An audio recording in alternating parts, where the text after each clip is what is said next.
형제 자매 여러분, 한 주간 안녕하셨습니까? 날마다 새로운 나날들을 기대하며 신축년 새해를 맞았지만 코로나19 대유행은 기대만큼 수그러들지 않고 있습니다.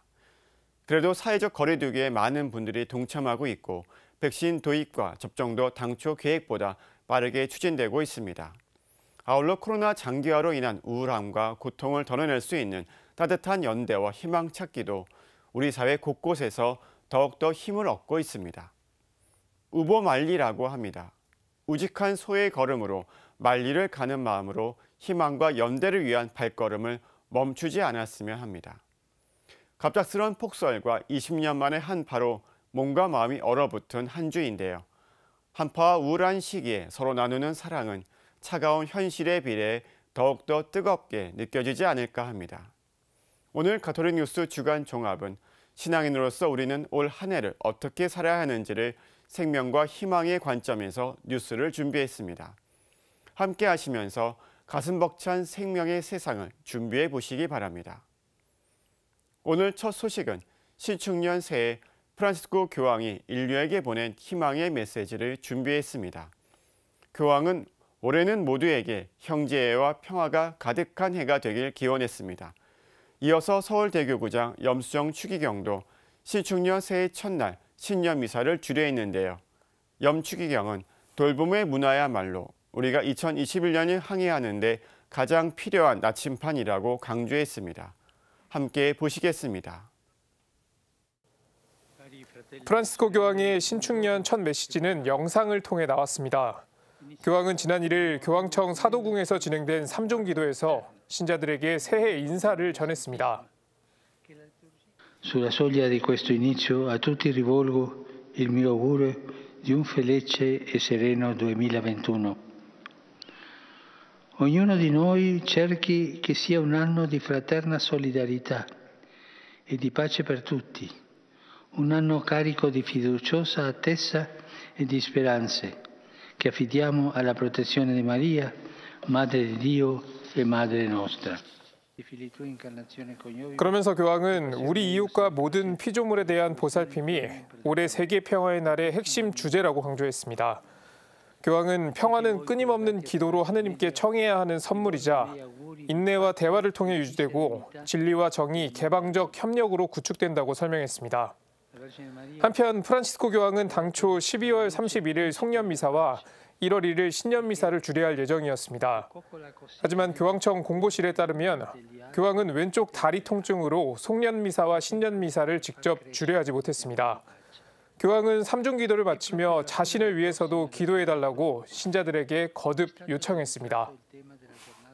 E a tutti auguro un anno di pace, un anno di speranza, con la protezione di Maria, la Santa Madre di Dio. E per favore non dimenticatevi di pregare per me. Buon pranzo e arrivederci.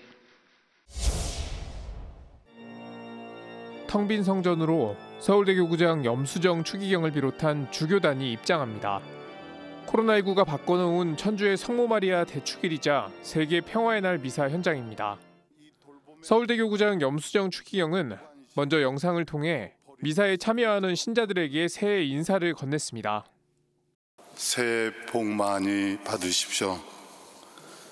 하느님께서 우리에게 2021년 새해를 선물해 주셨습니다. 새해에 하느님께서 주시는 평화가 여러분과 여러분 가정에 늘 함께 하시기를 빕니다. 염추기경은 이어 프란시스코 교황이 세계 평화의 날 담화를 인용해 현재 인류가 처한 상황을 설명했습니다. 위기의 폭풍에 흔들리는 인류의 배가 힘겹게 나아가고 있습니다. 이 시기에 인간 존엄을 배의 키로 또 사회적 기본 원칙들을 나침반으로 삼아야 할 것입니다. 그래야 우리는 안전한 공동 항로로 항해해 나갈 수 있습니다. 그러면서 우리 사회는 돌봄의 문화가 필요한 시기라고 거듭 강조했습니다. 우리가 서로를 돌보고 피조물을 돌보는 것이 얼마나 중요한지 가르쳐 주었습니다. 평화의 길인 이 돌봄의 문화는 무관심, 또 버림, 쓰레기처럼 버리는 이런 버림과 대립의 문화에 맞서 싸우는 길입니다. 아울러 지금 이 순간에도 국민의 생명을 지키기 위해 사투를 벌이는 의료진에 대한 감사의 마음을 전했습니다. 생명 수호의 이 최일선에서 모든 노력과 희생을 아끼지 않는 의료진과 봉사자들, 그리고 그 가족들에게 감사의 마음을 잊지 말아야 하겠습니다. 2021년은 성 김대건 신부, 가경자 최양업 신부의 탄생 200주년이 되는 해입니다. 염축이경은 성인과 가경자인 두 사제의 교회에 대한 사랑, 복음화를 위한 사목적 열정을 본받는 삶을 살아가자고 당부했습니다. 2021년 새해는 특별히 김대건 안드레아 성인의 탄생 200주년이며 또한 가경자 최양업 토마스 신부님의 탄생 200주년인 뜻깊은 해입니다. 새해는 김대건 안드레아 신부님의 하느님과 교회에 대한 사랑과 복음화를 위한 그 사목적 열정을 본받는 삶을 살아가도록 해야 할 것이며, 가경자 최양업 토마스 신부님이 시복되도록 기도해야겠습니다. 지금까지 앵커 리포트였습니다. 우리 주변에는 인간적인 삶을 보장받지 못하는 공간에 사는 이웃들이 많이 있습니다. 대표적인 공간이 쪽방인데요. 최근 쪽방을 인간적인 공간으로 개선하려는 사업이 진행되고 있다고 합니다. 그렇다면 쪽방 주민들은 이 개선 사업을 통해 어떤 집에서 살고 싶어 할까요? 우리의 관심과 돌봄이 필요한 쪽방 주민들의 희망을 들어봤습니다. 이런 가운데 우리 사회에는 생명 존중과 생명 보호에 앞장서는 숨은 의인들이 많이 있습니다. 이번 소식은 슬픈 소식이 기쁜 소식으로 바뀐 거룩한 생명 소식을 전해드립니다. 지난해 10월 초 가톨릭 평화신문에 소개된 사연이죠.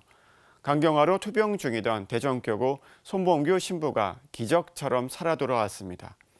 이미 간성 혼수 증상까지 보였던 터여서 더욱 반가운 소식인데요. 이 사연을 취재 보도한 기자의 기쁜 소식을 함께 보시겠습니다. 어려운 이웃들의 보금자리인 쪽방. 하지만 쪽방은 요리는 물론 빨래와 휴식조차 제대로 하기 힘든 비인간적인 공간입니다. 각 방은 한평 남짓한 원룸 형태고 햇빛이 들어올 창조차 없는 곳도 많습니다. 앞서 시민단체 홈리스 행동은 지난달 중순 서울 중구와 종로구, 용산구 쪽방촌 주민 41명을 대상으로 쪽방 개발 사업을 통해 어떤 집이 만들어지길 바라는지 물었습니다. 주민들은 무엇보다 주방이 있었으면 한다고 말했습니다. 싱크대. 그 조리할 수 있는 어떤 그 조리대가 가장 기본적인 요소잖아요. 그런데 그런 게 쪽방촌에는 그런 게 없잖아요. 맞아. 화장실과 세탁실 등 사람이 사는데 필수 공간이 없어 이를 필요로 하는 목소리도 나왔습니다. 화장실도 있어야 되고 손 씻는 변기, 수시식이라고 해야 되나, 그게 좀 있어야 되고. 세탁기 좀 들여놓고 해도 좀 넓은 공간. 함께 사는 사람과 의견을 교환하고 대화를 나눌 공동 공간을 원하는 주민도 많았습니다. 주민들은 특히 공동 공간을 통해 만든 공동체가 생명을 지키는 안전구물 역할을 할 수 있다고 강조했습니다. 주민 협동의 사랑방 있는 단체의 토론과 회의도 할 수 있는 이런 장소가 있음으로써 주민들이 서로 힘을 모으고 보태 나가는데 많은 도움이 될 것 같습니다. 죽어도 모르잖아. 며칠 지나가고 그 아픈 사람들 이렇게 방문해가지고 확인도 해보고 정 불편한 사람들께 좀 해줄 수 있는. 주민들은 마지막으로 개발 후에도 쪽방 주민들이 재입주할 수 있도록 공공이 참여한 개발이 필요하다고 호소했습니다. 어차피 민간업자 개발을 해갖고는 우리가 들어갈 데가 없어요. 공공이 주도를 해야 됩니다. 남들은 뭐 아파트 수국수국 하는데 우리는 못 누릴 데가 없어요. CPBC 장현민입니다. 너무나 희박했던 성공 확률. 생체 간이식 말고는 살 길이 없었던 대전교구 손범규 신부가 기적적으로 새 삶을 찾았습니다. 투병 중이던 지난해 12월 8일 원죄 없이 잉태되신 동정마리아 대축일에 수도자인 조카에게서 간 일부를 이식받았습니다. 수술 뒤 꼬박 일주일간 서울 성모병원 중환자실에서 집중 치료를 받은 손 신부는 무균실에서 격리 치료를 받고 지난 12월 29일에야 퇴원할 수 있었습니다. 이식 수술을 받은 지 20일 만입니다. 지금은 서울 마포에 있는 누나의 집에서 요양하며 통원 치료를 받고 있습니다. 그렇지만 아직 안심할 단계는 아닙니다. 모든 걸 익혀 먹어야 하고 섭생도 중요합니다. 면역력이 약해져 접촉도 면회도 안 됩니다. 하지만 손 신부는 살아있다는 것만으로도 꿈만 같다고 말합니다. 빠르면 3개월, 늦어도 6개월이면 일상으로 돌아갈 수 있다는 희망이 보이기 때문입니다.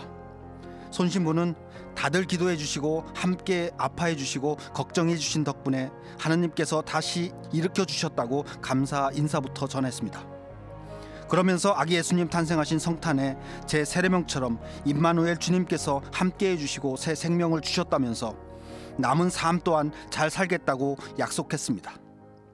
가톨릭 평화신문에 사연이 소개된 뒤 손 신부에게 간을 기증하겠다는 의사 표명이 잇따랐습니다. 대전교구 사제도 3명을 비롯해 대전 성모병원, 서울대교구와 수원교구에서도 간을 기증하겠다는 의사 표시가 있었습니다. 심지어 중3 학생도 기증자 명단에 올라 있었습니다. 하지만 타인 간 생체 이식은 장기 밀매 등의 우려로 어려움이 많았고 결국 조카 수녀가 기증 의사를 밝혀 수술이 이루어졌습니다. 손 신부의 신학교 입학 추천 사제인 황용연 신부는 성탄 시기에 새 생명을 받은 손 신부에게 축하 인사를 전했습니다. 그 많은 사람들이 자원하는 걸 보면서 하느님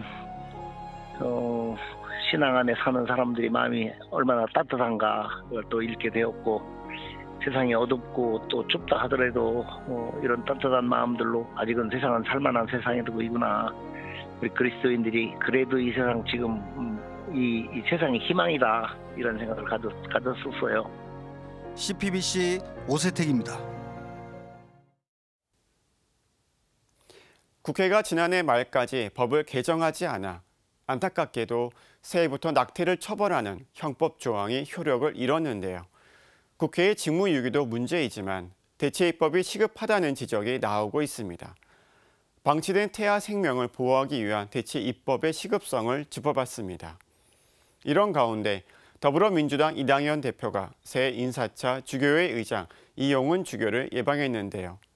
이 대표와 이 주교는 낙태법 공백 사태에 대해 우려를 공유했다고 합니다.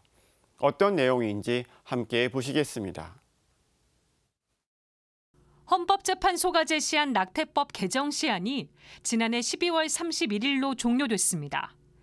이에 따라 낙태죄를 규정한 형법 조항은 올해 1월 1일부터 효력을 잃게 됐습니다. 임신 주수와 관계없이 모든 태아가 법적으로 보호를 받지 못하게 된 겁니다. 현재 국회에 발의된 법안은 정부안을 포함해 6건, 이 가운데 3건은 낙태죄 완전 폐지를, 정부안은 임신 14주까지 낙태 허용을, 2건은 임신 10주 미만일 경우에만 낙태를 허용해야 한다는 내용입니다.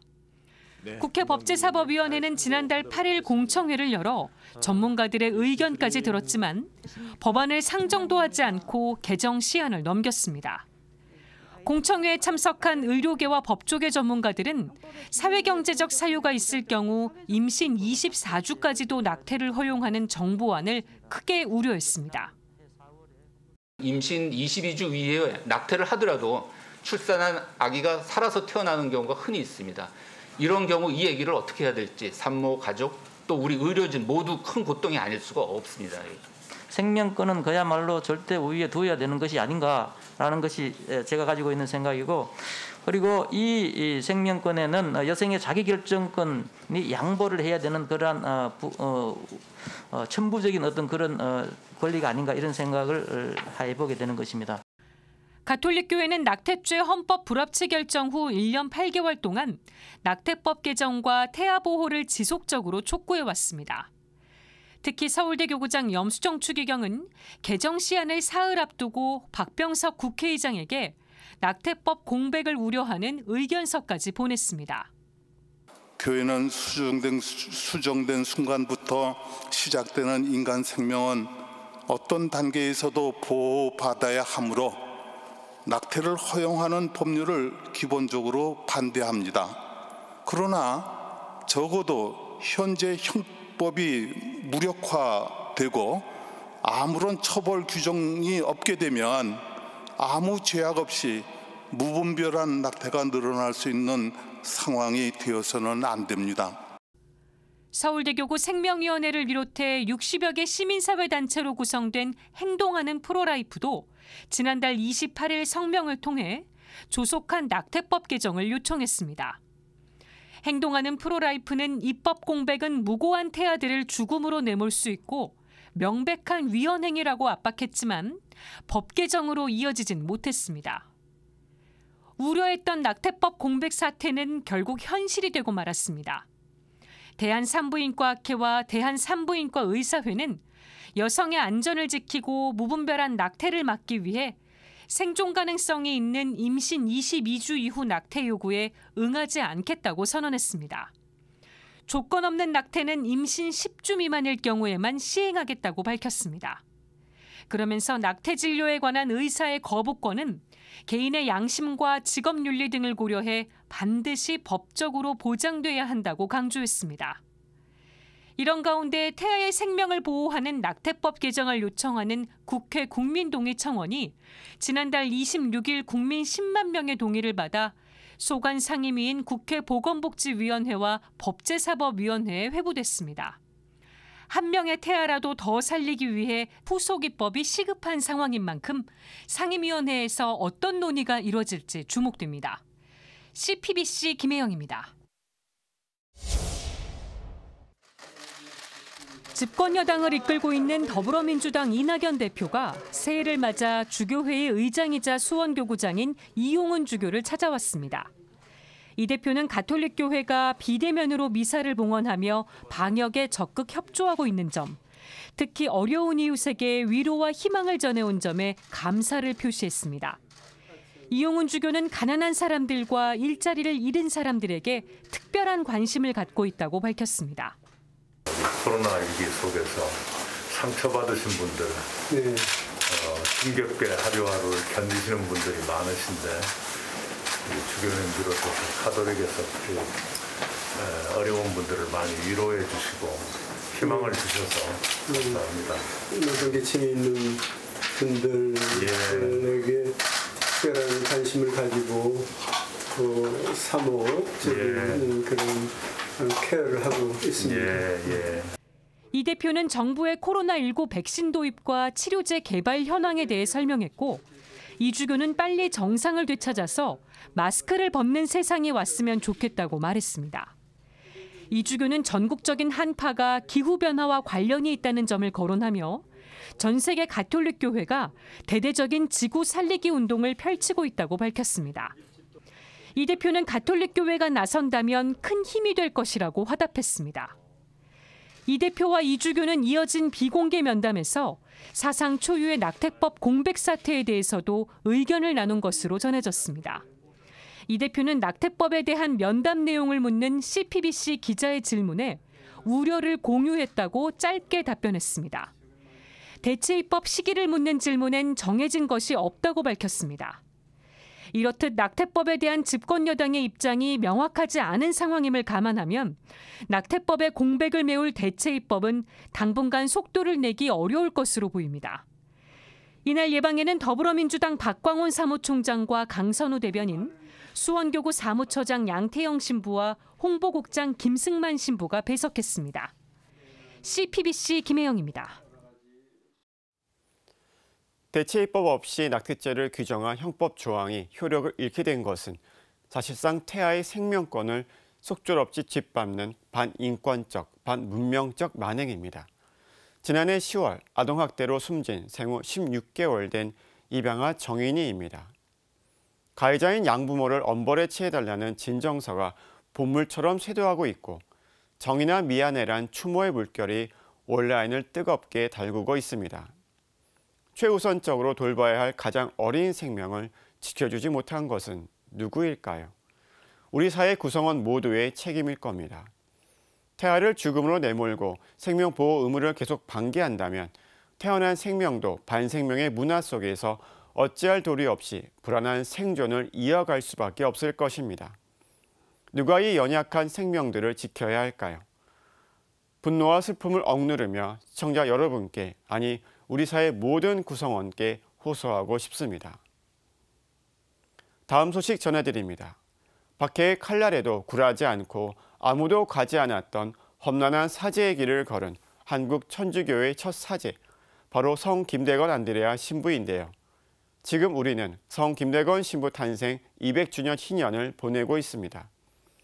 1845년 25세 나이에 사제가 됐고 25년 26일에 짧지만 위대한 순교의 삶을 살았습니다.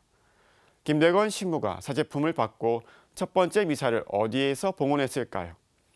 지도로 살펴보는 성 김대건 신부의 생애에서 살펴봤습니다. 이어서 희년을 맞아 가톨릭 평화방송 평화신문이 펼치고 있는 예, 저는 천주교인입니다 캠페인 1월의 주제를 소개해드립니다. 이달의 주제는 저는 이웃과 함께합니다입니다. 아울러 대전교구가 제작한 성 김대건 신부 희년을 맞아 제작한 홍보 영상도 함께 전해드립니다. 북방 입국로를 탐색하던 김대건 부제는 고국을 떠난 지 10년 만인 1845년 1월 조선에 잠시 돌아왔습니다. 김대건 부제는 돌 우물골에 마련한 집에 머무르며 페레올 주교가 지시한 업무를 수행했습니다. 페레올 주교와 선교사들의 입국을 위한 배를 구입했고 선교사들이 머무를 거처를 마련했습니다. 신학생 후보를 선발해 교육했으며 선교사들을 위한 조선 전도를 제작했습니다. 이 지도의 특징 하나는 동해가 일본해가 아닌 명확히 동해로 표기되어 있고 울릉도나 독도도 여전히 본래의 지명 이름으로 표기가 되어 있어서 사실상 늘 저희한테 이렇게 주목되어지는 이슈가 되어서 대단히 사료적 가치가 있는 그런 지도라고 하겠습니다. 조선 순교사와 순교자들에 관한 보고서를 라틴어로 작성하기도 했습니다. 넉 달이라는 짧은 시간에 이뤄낸 성과입니다. 김대건 부제는 그리운 어머니를 만나러 갈 시간조차 아껴가며 조선 복음화의 기틀을 마련하기 위해 노력한 겁니다. 그리고는 1845년 4월 30일 김대건 부제는 바닷길을 통해 제물포에서 중국 상해로 향합니다. 지금으로 보면 평협회장격의 현성문 가롤로 등 조선 교우 10여 명이 동행했습니다. 김대건 부제 일행은 한 달여 만에 상해에 도착했습니다. 그리고 1845년 8월 17일 상해 인근 교우촌의 김가항 성당에서 페레올 주교에게 사제품을 받았습니다. 힘겨운 여정 끝에 탄생한 첫 번째 조선인 사제. 목자 없는 양떼와 같았던 조선의 교우들에게 내려준 하느님의 첫 선물이었습니다. 배를 끌고 가서 먼저 입국로가 개척이 됐기 때문에 페레올 주교님은 먼저 이제 때가 되었다라고 해서 먼저 김대건 부제에게 서품을 주셨던 거죠. 당시 감격스러운 장면은 1845년 8월 28일자 다블리 신부의 서한에 고스란히 담겨 있습니다. 조선인 첫 사제를 볼 때 우리의 기쁨이 어떠했는지 당신께 다 표현해드릴 수 없습니다. 그리고 첫 번째 조선인 사제의 첫 미사는 일주일 뒤인 8월 24일 이뤄졌습니다. 김대건 신부는 1845년 8월 24일 중국 횡당의 소신학교 성당에서 조선교우 10여 명과 함께 미사를 봉헌했습니다. 지금까지 앵커 리포트였습니다. 경청하기, 상대 입장에서 생각하기. CPBC가 성 김대건 신부 탄생 200주년 희년을 맞아 시작한 캠페인의 1월 주제, 저는 이웃과 함께합니다에 따른 실천 사항입니다. 이를 위해서는 먼저 성품 매너를 살펴볼 필요가 있습니다. 성품 매너란 한 사람이 갖고 있는 생각과 감정, 행동의 총체적 표현이 되는 성품에서 우러나오는 예의와 예절을 말합니다. 나아가 다른 사람과 자신의 삶 속에서 행복하게 성공하는 삶을 살게 하는 원동력입니다. 특히 경청하기, 상대 입장에서 생각하기 실천을 위해서는 경청의 성품을 가르치는 7가지 전략이 필요합니다. 첫 번째는 먼저 경청하는 자세를 보여주는 것입니다. 두 번째는 대화에 빨간불이 들어오지 않도록 조심하기입니다. 명령을 비롯해 강요, 위협, 지시, 고함 등의 신중을 기해야 합니다. 세 번째는 시끄러운 소리를 차단하고 산만한 행동을 멈추고 집중시킨 뒤 대화에 볼 것을 권합니다. 네 번째는 대화 상대의 눈을 바라보자 합니다. 눈을 보면 마음을 알 수 있기 때문입니다. 다섯 번째 전략은 1분 안에 나와 이야기할 수 있도록 준비해 줄래? 라고 제안해 보는 것입니다. 다름 아닌 상대방의 말을 흘려버리지 않도록 시간 제한을 주라고 제안합니다. 여섯 번째는 흥분과 잔소리 절대 금물입니다. 대신 최대한 부드럽고 낮은 목소리로 최대한 짧게 반복하지 않는 것을 권장합니다. 경청의 태도 연습시키기는 경청의 성품을 가르치는 7번째 전략입니다. 구체적으로 눈을 마주보기, 말하는 사람에게 관심 기울이기, 시계 쳐다보지 않기, 고함치지 않기, 기침하지 않기, 하품이나 따분해하는 표정 짓지 않기 등을 당부합니다. CPBC 캠페인은 또한 1월 김대건 신부 서한으로 21번째 편지이자 옥중 서간인 마지막 회유문을 선정했습니다. 김대건 신부의 21번째 서한은 비록 너희 몸은 여럿이나 마음으로는 한 사람이 되어 사랑을 잊지 말고 서로 참아 돌보고 불쌍히 여기며 주의 극림하실 때를 기다리라고 당부합니다. CPBC 캠페인은 가톨릭 평화신문과 TV, 라디오, 유튜브 등을 통해 동시에 진행됩니다. 캠페인은 앞으로 나눔을 비롯해 기도와 환경, 평화, 생명, 복음 등의 주제에 맞춰 매달 실천 방안을 제시할 예정입니다. 캠페인은 오는 12월 참 신앙인으로 거듭난 한 해를 돌아보며 예, 저는 천주교인입니다 라고 답하는 것으로 마무리됩니다. CPBC 김영규입니다. 대전교구가 제작한 성 김대건 안드레아 신부 탄생 200주년 희년 홍보 영상입니다. 불과 25년 26일, 짧은 생애였지만 김대건 신부가 남긴 위대한 순교적 삶과 신앙, 성덕을 그려냅니다. 200년이 지난 지금 유네스코가 김대건 신부를 세계 기념인물로 지정한 이유에 대해서도 생각합니다. 유네스코는 김대건 신부님을 2021년 세계 인물로 선정하였습니다.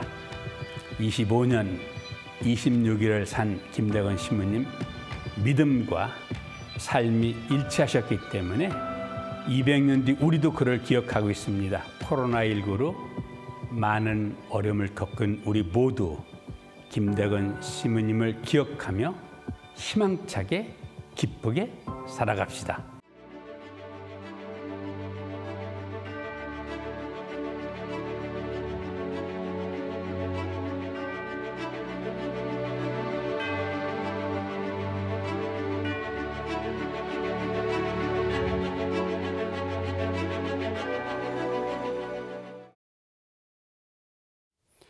이어서 제8대 춘천교구장 김주영 심원주교의 주교 서품과 착자미사 소식을 전해드립니다.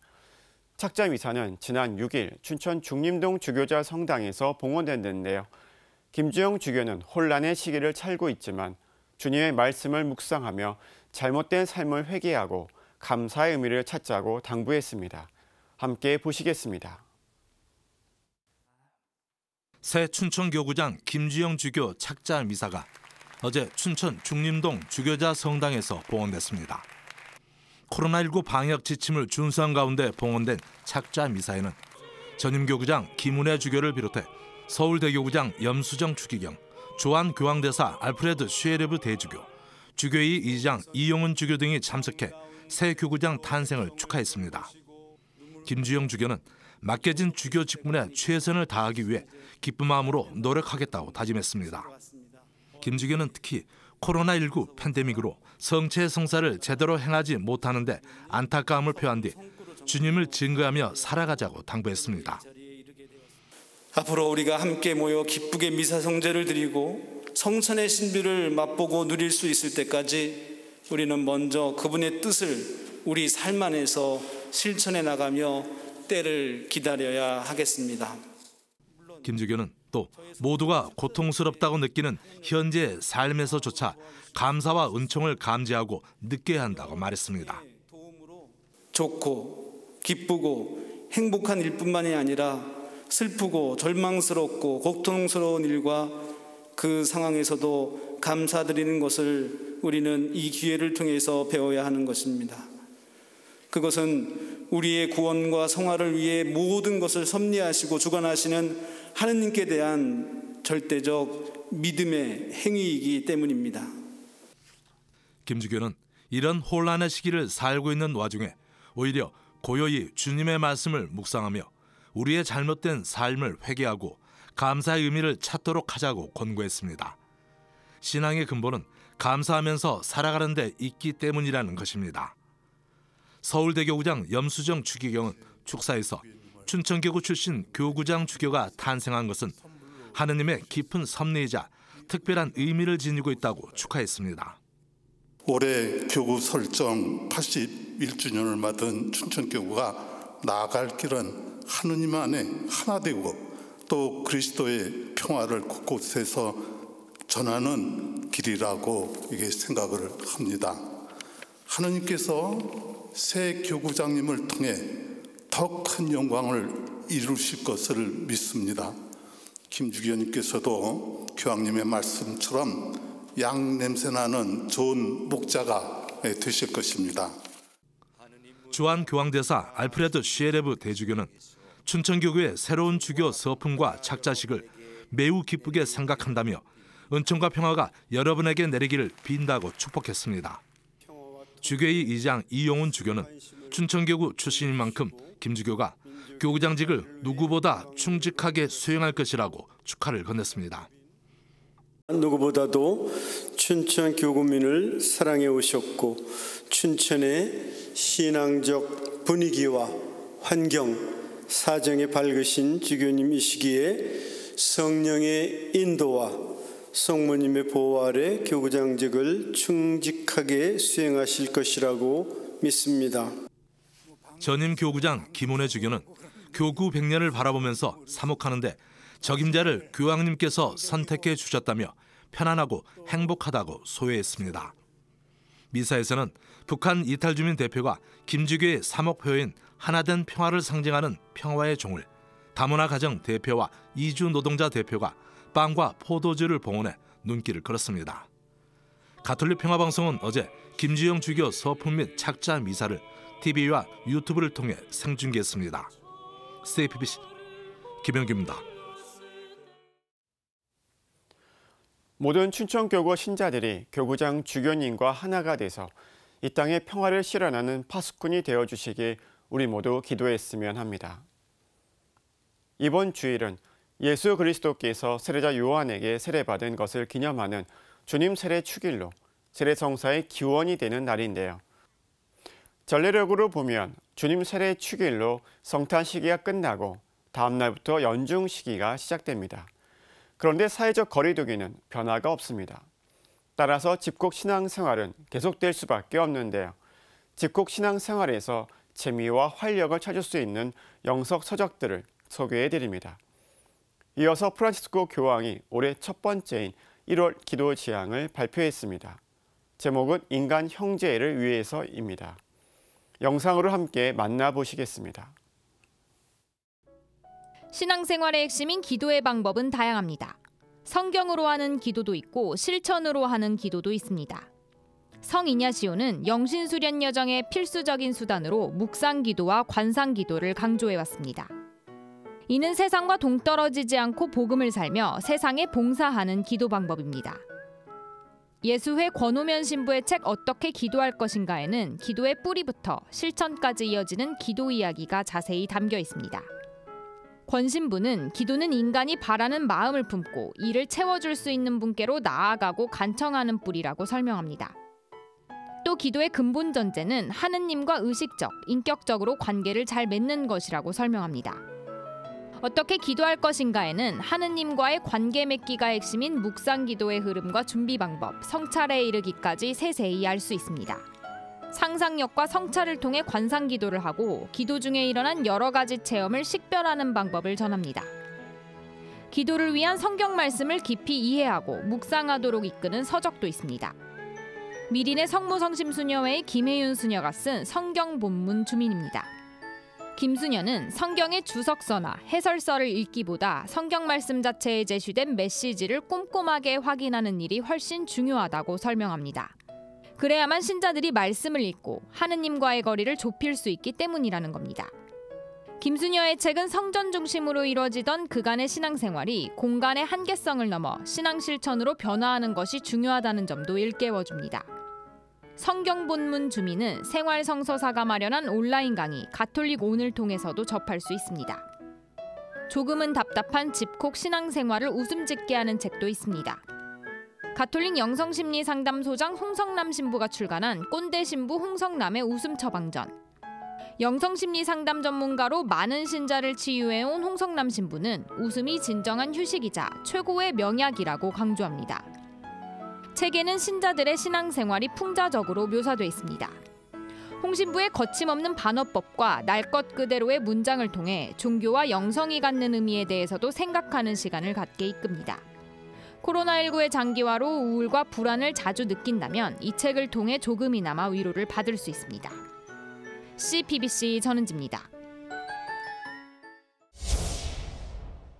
Al rezar a Dios siguiendo a Jesús, nos unimos como hermanos con los que rezan siguiendo otras culturas, otras tradiciones y otras creencias. Somos hermanos que oramos.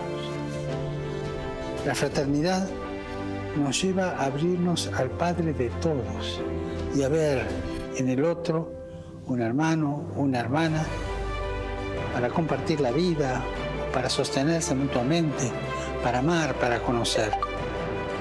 La Iglesia valora la acción de Dios y en las demás religiones, sin olvidar que para nosotros cristianos la fuente de la dignidad humana y de la fraternidad está en el Evangelio de Jesucristo.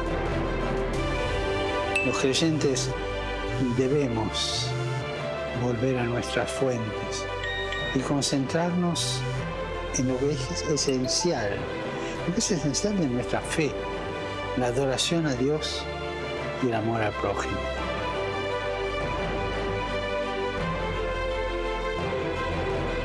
Recemos para que el Señor nos dé la gracia de vivir en plena fraternidad con los hermanos y hermanas de otras religiones, y no andar peleando, y rezando unos por otros, abriéndonos a todos.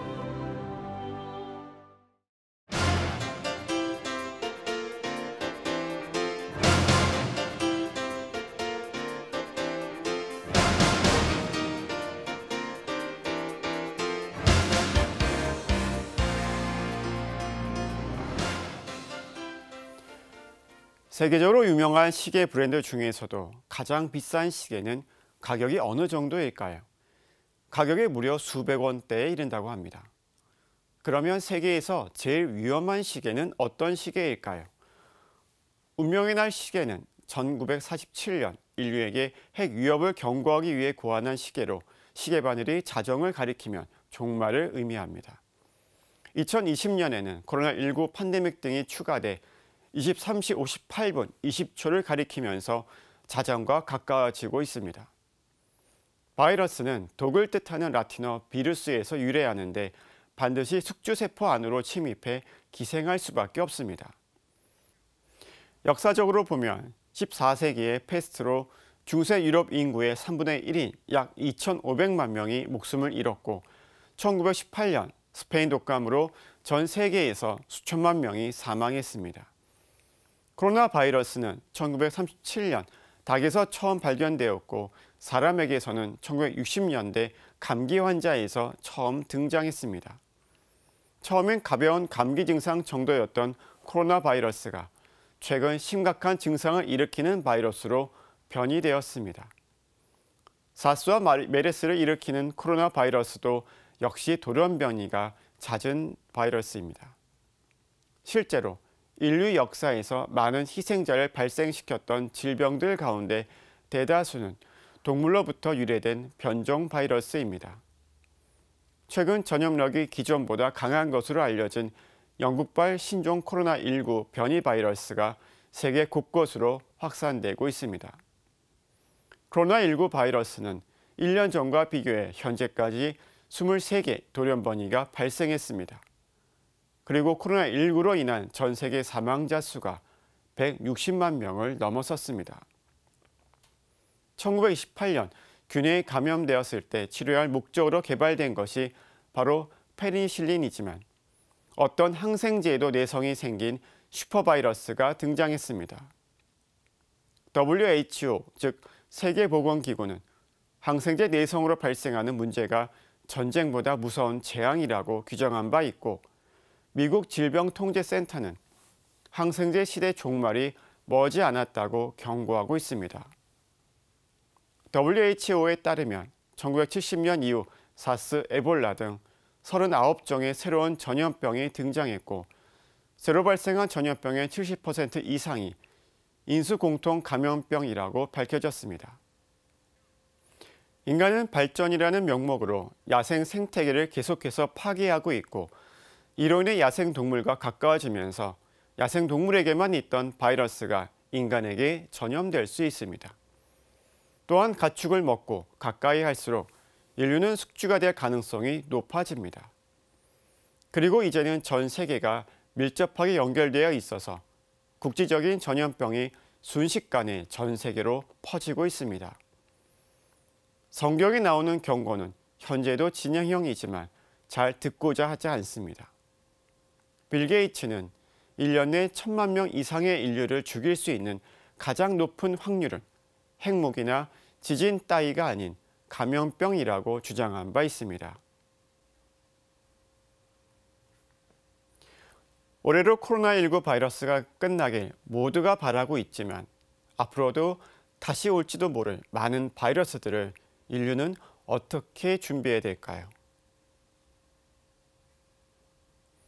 트럼프 미국 대통령은 경제적 손해 때문에 파리 기후 협약을 탈퇴했습니다. 우리는 지구 온난화와 아마존 열대우림 파괴에도 별 반응이 없습니다. 우리에게 발전은 더 가져야만 하는 것이지 줄이는 것은 발전이라고 생각하지 않는 것 같습니다. 이미 가지고 있는 연락함을 버리고 불편함을 가지려고 하지 않습니다. 교황은 올해 세계 평화의 날 담화에서 돌봄의 문화야말로 평화로 나아가는 길이라고 강조했습니다. 그리고 2015년 교황 회칙 찬미받으소서에서 성경 구절은 우리가 세상이라는 정원을 일구고 돌봐야 한다고 말하고 있음을 인식해야 합니다. 라고 말하고 있습니다. 그러나 이제까지 인간이 자연을 착취와 개발의 대상으로만 바라보았다는 것을 부정할 수는 없습니다. 자연 파괴를 멈추지 못하면 바이러스 파괴도 멈추지 못합니다. 이제 인류의 발전은 경제적, 물질적 성과가 아니라 절제와 돌봄으로 지향해야 합니다. 오늘 사제의 눈은 인류는 바이러스를 이겨낼 수 있을까였습니다. 평화를 빕니다.